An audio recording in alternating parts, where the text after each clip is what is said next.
Cuentos de terror y misterio. John Silence presenta.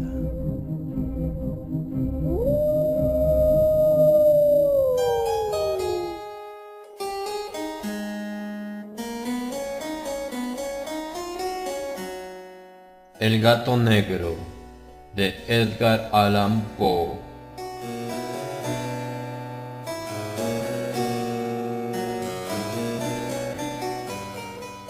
No espero ni pido que alguien crea en el extraño, aunque simple relato que me dispongo a escribir.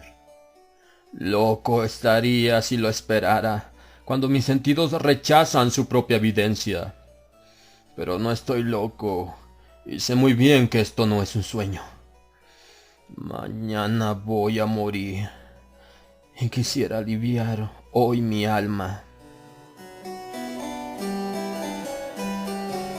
Mi propósito inmediato consiste en poner de manifiesto, simple y sin comentarios, una serie de episodios domésticos.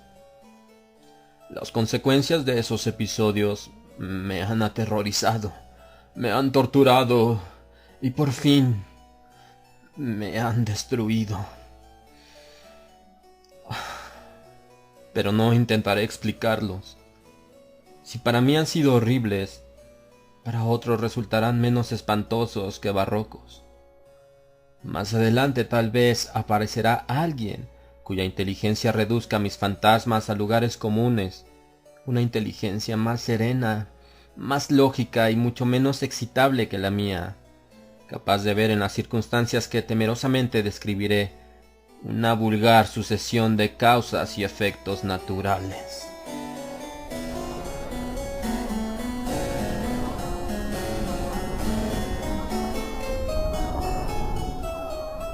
Desde la infancia me destaqué por la docilidad y bondad de mi carácter.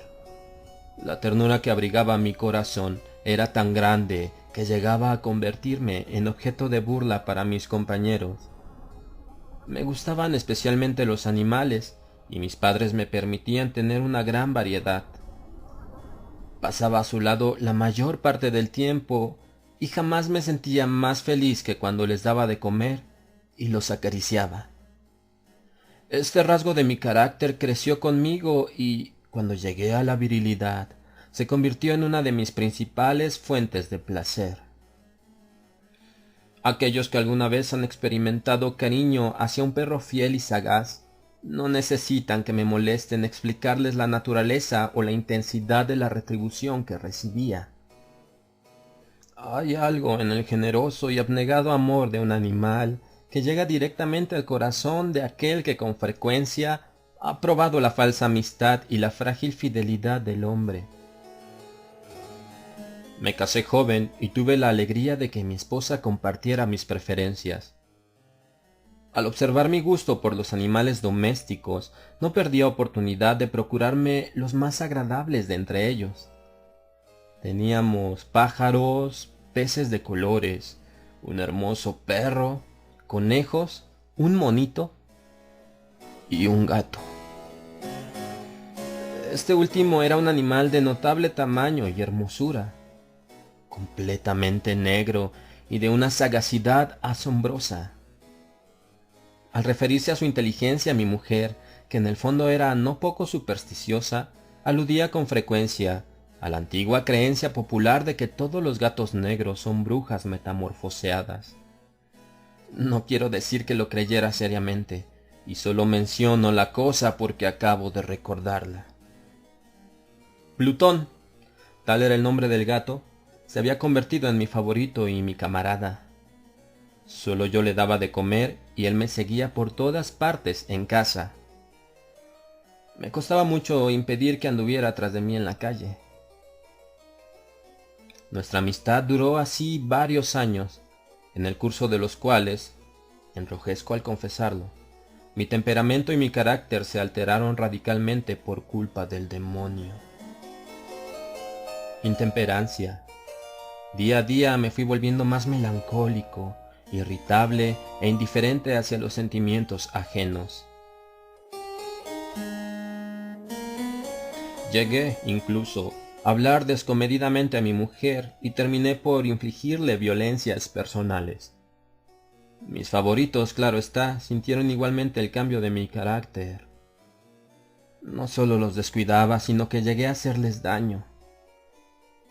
Hacia Plutón, sin embargo, conservé suficiente consideración como para abstenerme de maltratarlo, cosa que hacía con los conejos, el mono y hasta el perro, cuando por casualidad o movidos por el afecto se cruzaban en mi camino. Mi enfermedad, empero, se agravaba, pues, ¿qué enfermedad es comparable al alcohol? Y finalmente, el mismo Plutón, que ya estaba viejo y por tanto algo enojadizo, empezó a sufrir las consecuencias de mi mal humor.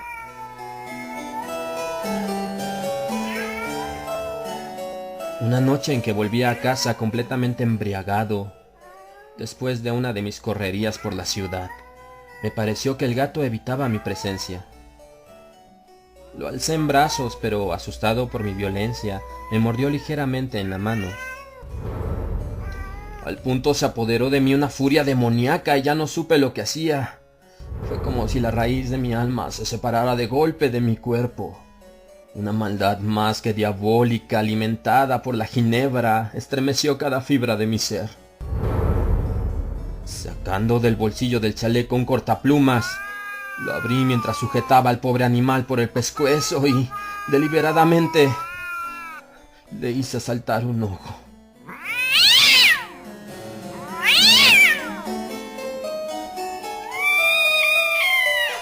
Me enrojezco, me abrazo, tiemblo mientras escribo tan condenable atrocidad.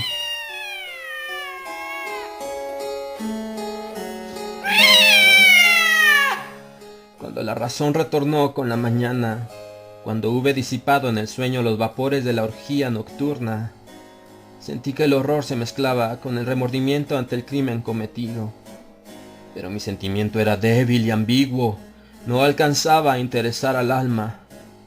Una vez más me hundí en los excesos y muy pronto ahogué en vino los recuerdos de lo sucedido. El gato, entre tanto, mejoraba poco a poco. Cierto que la órbita donde faltaba el ojo presentaba un horrible aspecto, pero el animal no parecía sufrir ya. Se paseaba como de costumbre por la casa, aunque, como es de imaginar, huía aterrorizado al verme. Me quedaba aún bastante de mi antigua manera de ser para sentirme agraviado por la evidente antipatía de un animal que alguna vez me había querido tanto. Pero ese sentimiento no tardó en ceder paso a la irritación. Y entonces, para mi caída final e irrevocable, se presentó el espíritu de la perversidad. La filosofía no tiene en cuenta a este espíritu, y sin embargo, tan seguro estoy de que mi alma existe como de que la perversidad es uno de los impulsos primordiales del corazón humano, una de las facultades primarias indivisibles, uno de esos sentimientos que dirigen el carácter del hombre. ¿Quién no se ha sorprendido a sí mismo 100 veces en momentos en que cometía una acción tonta o malvada por la simple razón de que no debía cometerla? ¿No hay en nosotros una tendencia permanente que enfrenta descaradamente al buen sentido? ¿Una tendencia a transgredir lo que constituye la ley por el solo hecho de serlo? Este espíritu de perversidad se presentó, como he dicho, en mi caída final. Y el insondable anhelo que tenía mi alma de vejarse a sí misma, de violentar su propia naturaleza, de hacer mal por el mal mismo, me incitó a continuar y finalmente a consumar el suplicio que había infligido a la inocente bestia.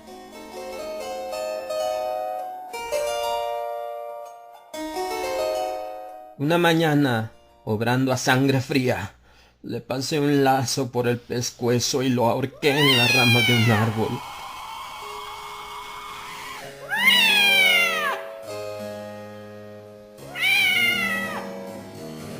Lo ahorqué mientras las lágrimas manaban de mis ojos y el más amargo remordimiento me apretaba el corazón. Lo ahorqué porque recordaba que me había querido y porque estaba seguro de que no me había dado motivo para matarlo. Lo ahorqué porque sabía que, al hacerlo, cometía un pecado mortal que comprometería mi alma hasta llevarla, si ello fuera posible, más allá del alcance de la infinita misericordia del Dios más misericordioso y más terrible.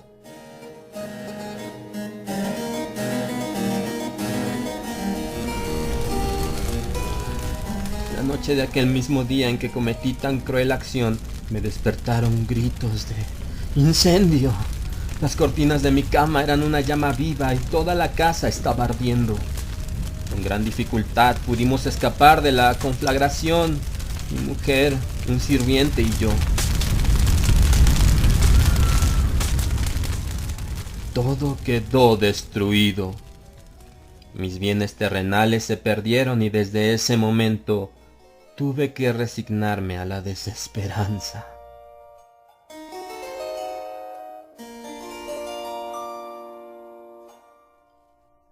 No incurriré en la debilidad de establecer una relación de causa y efecto entre el desastre y mi criminal acción, pero estoy detallando una cadena de hechos y no quiero dejar ningún eslabón incompleto. Al día siguiente del incendio acudí a visitar las ruinas. Salvo una, las paredes se habían desplomado. La que quedaba en pie era un tabique divisorio de poco espesor situado en el centro de la casa y contra el cual se apoyaba antes la cabecera de mi lecho. El enlucido había quedado a salvo de la acción del fuego, cosa que atribuí a su reciente aplicación. Una densa muchedumbre habíase reunido frente a la pared y varias personas parecían examinar parte de la misma con gran atención y detalle. Las palabras extraño, curioso y otras similares excitaron mi curiosidad.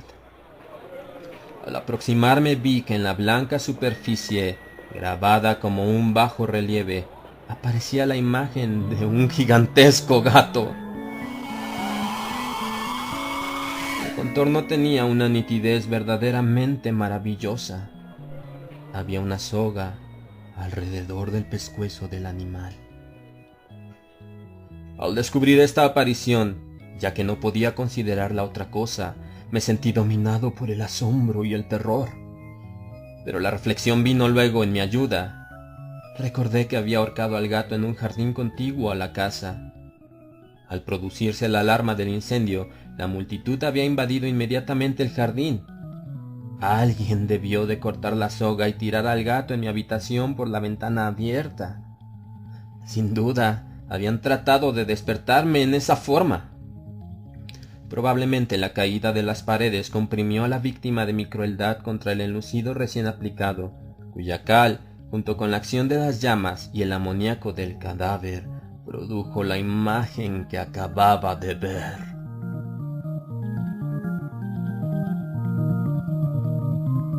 Si bien en esta forma quedó satisfecha mi razón, ya que no mi conciencia, sobre el extraño episodio, lo ocurrido impresionó profundamente mi imaginación.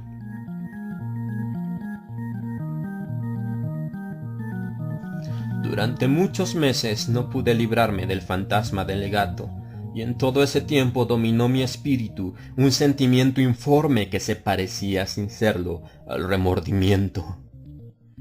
Llegué al punto de lamentar la pérdida del animal y buscar en los viles antros que habitualmente frecuentaba algún otro de la misma especie y apariencia que pudiera ocupar su lugar. Una noche en que, borracho a medias, me hallaba en una taberna más que infame, reclamó mi atención algo negro posado sobre uno de los enormes toneles de ginebra que constituían el principal moblaje del lugar. Durante algunos minutos había estado mirando dicho tonel y me sorprendió no haber advertido antes la presencia de la mancha negra en lo alto. Me aproximé y la toqué con la mano. Era un gato negro muy grande, tan grande como Plutón y absolutamente igual a éste, salvo un detalle. Plutón no tenía el menor pelo blanco en el cuerpo mientras que este gato mostraba una vasta, aunque indefinida mancha blanca que le cubría casi todo el pecho. Al sentirse acariciado, se enderezó prontamente, ronroneando con fuerza. Se frotó contra mi mano y pareció encantado de mis atenciones. Acababa pues de encontrar el animal que precisamente andaba buscando. De inmediato propuse su compra al tabernero, pero me contestó que el animal no era suyo y que jamás lo había visto antes y no sabía nada de él. Continué acariciando al gato y cuando me disponía a volver a casa, el animal pareció dispuesto a acompañarme. Le permití que lo hiciera, deteniéndome una y otra vez para inclinarme y acariciarlo.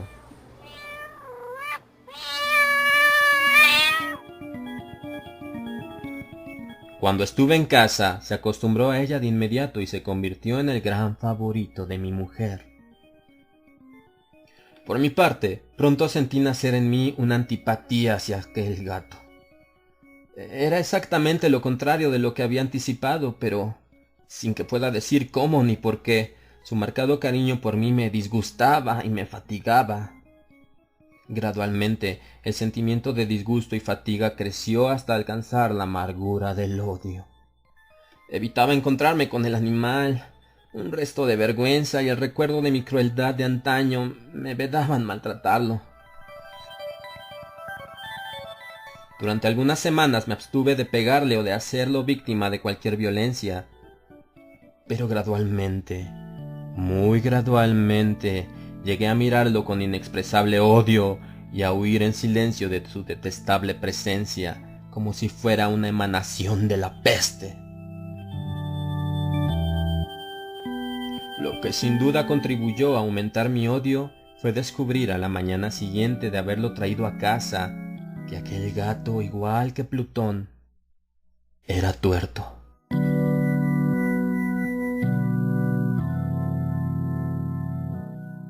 Esta circunstancia fue precisamente la que lo hizo más grato a mi mujer, quien, como ya dije, poseía en alto grado esos sentimientos humanitarios que alguna vez habían sido mi rasgo distintivo y la fuente de mis placeres más simples y más puros.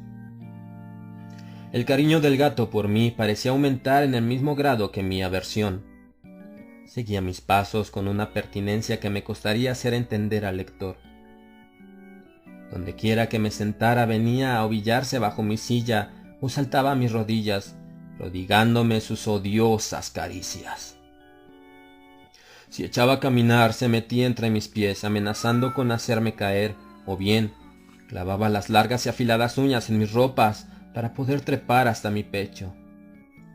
En esos momentos, aunque ansiaba aniquilarlo de un solo golpe, me sentía paralizado por el recuerdo de mi primer crimen, pero sobre todo, quiero confesarlo ahora mismo, por un espantoso temor al animal. Aquel temor no era precisamente miedo de un mal físico, y sin embargo, me sería imposible definirlo de otra manera. Me siento casi avergonzado de reconocer, sí, aún en esta celda de criminales me siento casi avergonzado de reconocer que el terror, el espanto que aquel animal me inspiraba, era intensificado por una de las más insensatas quimeras que sería dado concebir. Más de una vez mi mujer me había llamado la atención sobre la forma de la mancha blanca de la cual ya había hablado y que constituía la única diferencia entre el extraño animal y el que yo había matado. El lector recordará que esta mancha, aunque grande, me había parecido al principio de forma indefinida, pero gradualmente, de manera tan imperceptible que mi razón luchó durante largo tiempo por rechazarla como fantástica, la mancha fue asumiendo un contorno de rigurosa precisión. Representaba ahora algo que me estremezco al nombrar, y por ello odiaba. Temía y hubiera querido librarme del monstruo si hubiese sido capaz de atreverme. Representaba, digo, la imagen de una cosa atroz, siniestra, la imagen del patíbulo. Oh, lúgubre y terrible máquina del horror y del crimen, de la agonía y de la muerte. Me sentí entonces más miserable que todas las miserias humanas. Pensar que una bestia cuyo semejante había yo destruido desdeñosamente, una bestia era capaz de producir tan insoportable angustia en un hombre creado a imagen y semejanza de Dios. Ay, ni de día ni de noche pude ya gozar de la bendición del reposo. De día, aquella criatura no me dejaba un instante solo. De noche, me despertaba hora a hora de los más horrorosos sueños para sentir el ardiente aliento de la cosa en mi rostro y su terrible peso. Pesadilla encarnada de la que no me era posible desprenderme, apoyado eternamente sobre mi corazón. Bajo el agobio de tormentos semejantes, sucumbió en mí lo poco que me quedaba de bueno. Solo los malos pensamientos disfrutaban ya de mi intimidad, los más tenebrosos, los más perversos pensamientos. La melancolía habitual de mi humor creció hasta convertirse en aborrecimiento de todo lo que me rodeaba y de la entera humanidad. Y mi pobre mujer, que de nada se quejaba, llegó a ser la habitual y paciente víctima de los repentinos y frecuentes arrebatos de ciega cólera a que me abandonaba. Cierto día, para cumplir una tarea doméstica, me acompañó al sótano de la vieja casa donde nuestra pobreza nos obligaba a vivir. El gato me siguió mientras bajaba la empinada escalera y estuvo a punto de tirarme cabeza abajo, lo cual me exasperó hasta la locura. Alzando un hacha y olvidando en mi rabia los pueriles temores que hasta entonces habían detenido mi mano, descargué un golpe que hubiera matado instantáneamente al animal de haberlo alcanzado. Pero la mano de mi mujer detuvo su trayectoria. Entonces, llevado por su intervención a una rabia más que demoníaca, me zafé de su abrazo y le hundí el hacha en la cabeza. Sin un solo quejido, cayó muerta a mis pies.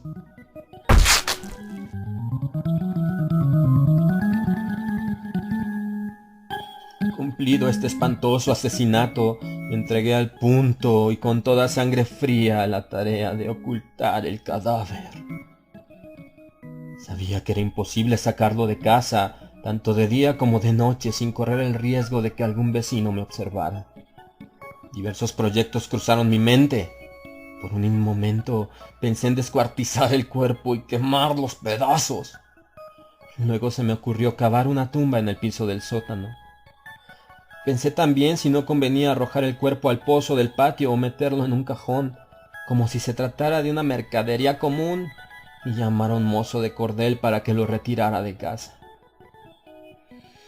Pero al fin di con lo que me pareció el mejor expediente y decidí emparedar el cadáver en el sótano, tal como se dice que los monjes de la Edad Media emparedaban a sus víctimas.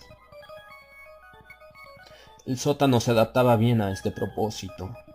Sus muros eran de material poco resistente y estaban recién revocados con un mortero ordinario que la humedad de la atmósfera no había dejado endurecer. Además, en una de las paredes se veía la saliencia de una falsa chimenea, la cual había sido rellenada y tratada de manera semejante al resto del sótano. Sin lugar a dudas, sería muy fácil sacar los ladrillos en esa parte, introducir el cadáver y tapar el agujero como antes, de manera que ninguna mirada pudiese descubrir algo sospechoso.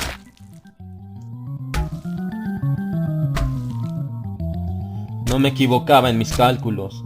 Fácilmente saqué los ladrillos con ayuda de una palanca, y luego de colocar cuidadosamente el cuerpo contra la pared interna, lo mantuve en esa posición mientras aplicaba de nuevo la mampostería en su forma original. Después de procurarme argamasa, arena y cerda, preparé un enlucido que no se distinguía del anterior y revoqué cuidadosamente el nuevo enladrillado.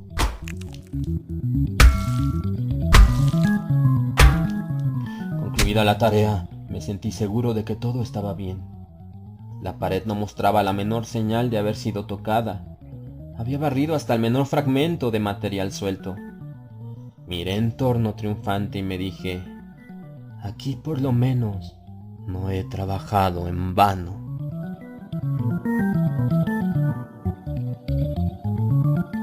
Mi paso siguiente consistió en buscar a la bestia causante de tanta desgracia, pues al final me había decidido matarla.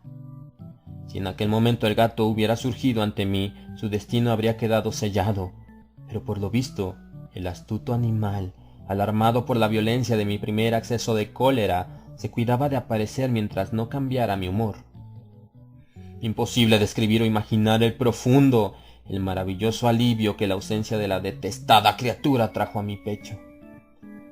No se presentó aquella noche, y así, por primera vez desde su llegada a la casa, pude dormir profunda y tranquilamente. Sí, pude dormir, aún con el peso del crimen sobre mi alma.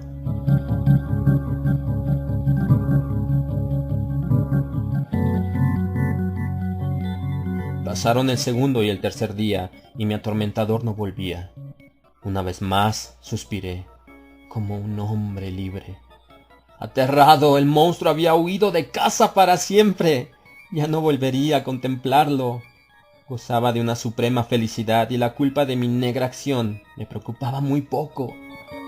Se practicaron algunas averiguaciones a las que no me costó mucho responder.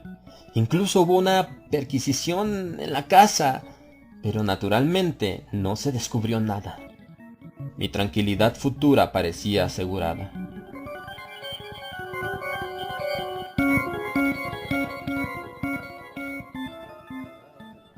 Al cuarto día del asesinato, un grupo de policías se presentó inesperadamente y procedió a una nueva y rigurosa inspección. Convencido de que mi escondrijo era impenetrable, no sentí la más leve inquietud. Los oficiales me pidieron que los acompañara a su examen. No dejaron hueco ni rincón sin revisar. Al final, por tercera o cuarta vez bajaron al sótano. Los seguí sin que me temblara un solo músculo. Mi corazón latía tranquilamente como el de aquel que duerme en la inocencia. Me pasé de un lado al otro del sótano. Había cruzado los brazos sobre el pecho y andaba tranquilamente de aquí para allá. Los policías estaban completamente satisfechos y se disponían a marcharse. La alegría de mi corazón era demasiado grande para reprimirla. Ardía en deseos de decirles por lo menos una palabra como prueba de triunfo y confirmar doblemente mi inocencia.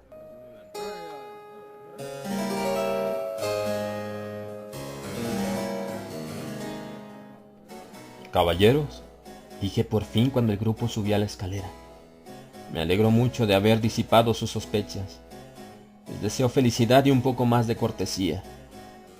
Dicho sea de paso, caballeros, esta casa está muy bien construida. En mi frenético deseo de decir alguna cosa con naturalidad, casi no me daba cuenta de mis palabras. Repito que es una casa de excelente construcción. Estas paredes... ¿Ya se marchan ustedes, caballeros? Miren, tienen una gran solidez. Y entonces, arrastrado por mis propias bravatas, golpeé fuertemente con el bastón que llevaba en la mano sobre la pared del enladrillado, tras de la cual se hallaba el cadáver de la esposa de mi corazón. Que Dios me proteja y me libre de las garras del archidemonio. Apenas había cesado el eco de mis golpes cuando una voz respondió desde dentro de la tumba.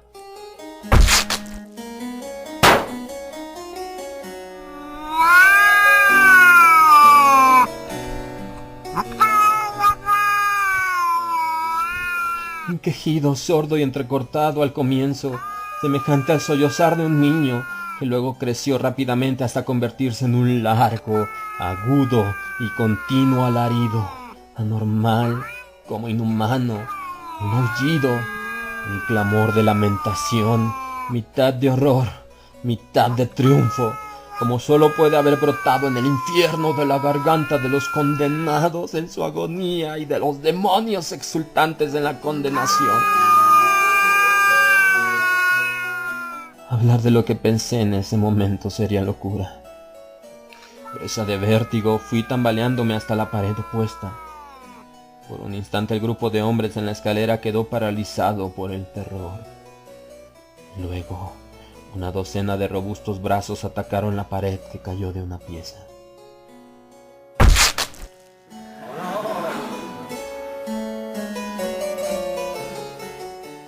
El cadáver, ya muy corrompido y manchado de sangre coagulada, apareció de pie ante los ojos de los espectadores.